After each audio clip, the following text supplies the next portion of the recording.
Welcome to the third installation of Wiretap. I'm Brad, your host, and I've got Julie Batten, VP of Strategy, and Dave Lougheed, VP of User Experience from Klick Health here.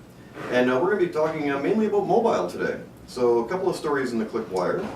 The first one was that 1 in 3 cell internet users prefer mobile browsing. So what do you guys think about that?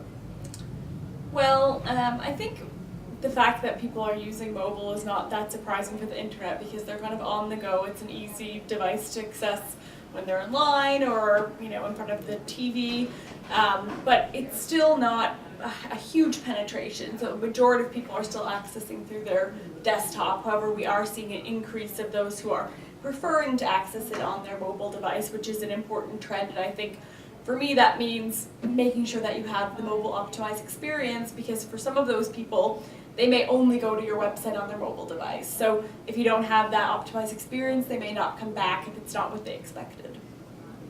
Yeah, I agree. And I think it also has to do a little bit with laziness, to be quite frank. Like, I think some people are sitting in front of the TV where they would have had a laptop on their lap even a couple of years ago, are now just using their mobile device. I think it also speaks to the evolving standard of user experience that's possible on a mobile platform, so people don't feel that that experience is as lacking as perhaps it once was. Now, do you think there's a usage difference? Do you think with a mobile device, when I'm using my iPhone or something like that, for me it's more of a drive-by experience, right? I come in, I look up Wikipedia, and I prove that I was right for the bet, right?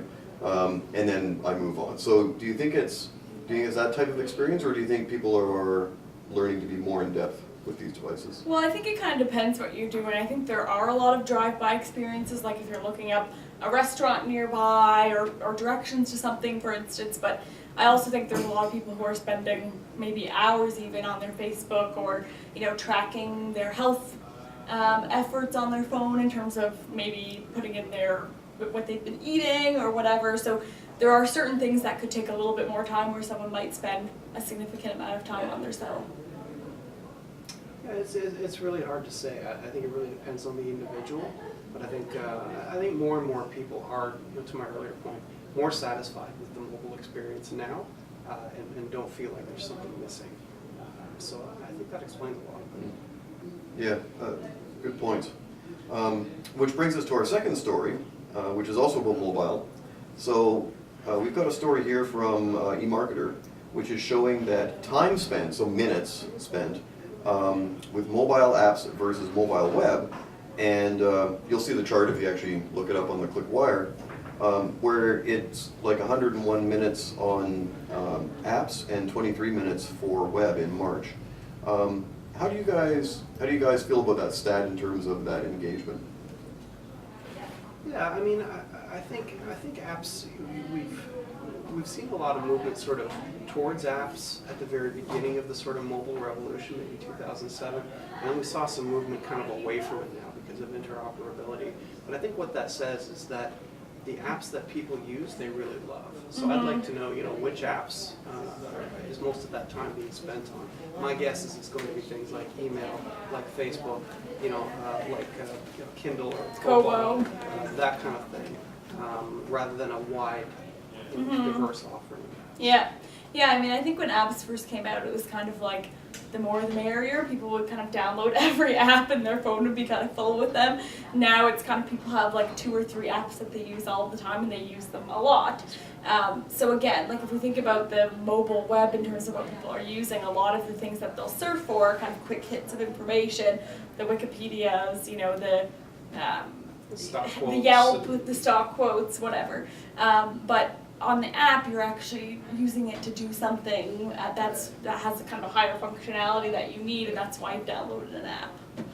Okay. Yeah, I mean, Weather Network is a good example. Yes. Now, one thing I noticed about the Weather Network is it has a great ad support. How do you guys see this in terms of media getting into those apps? Well, actually, we have a couple clients that we work with that do advertise within Weather Network and other weather channel sites, because they do have some capability, especially in certain disease states, where maybe the weather influences the flares or onset of certain symptoms. We can do some kind of weather triggered ads within the mobile app. Nice, nice. Yeah. Okay. And the one thing that really puts a bee in my bonnet is when I do tap on one of those ads and I go to a non-optimized site. Right. So, Dave, what do you think about, what's the best practice for that experience, you know, for helping companies with that experience? Don't do it. I think you really want to think about the mobile experience in an end-to-end kind of situation. Mm-hmm. Like I've seen some bad examples where tap on an ad, you get sent to a flash site, which doesn't render on your mobile phone. So I think it's just really thinking about what kind of an experience do you want to create. And there are some pretty clear guidelines now for what's going to show up well on a mobile and what's not. So really not too many excuses now in mid-2012 for that kind of thing happening, in my opinion. Absolutely. Okay. Well, thank you very much for joining me today, and that's a wrap for today. Awesome.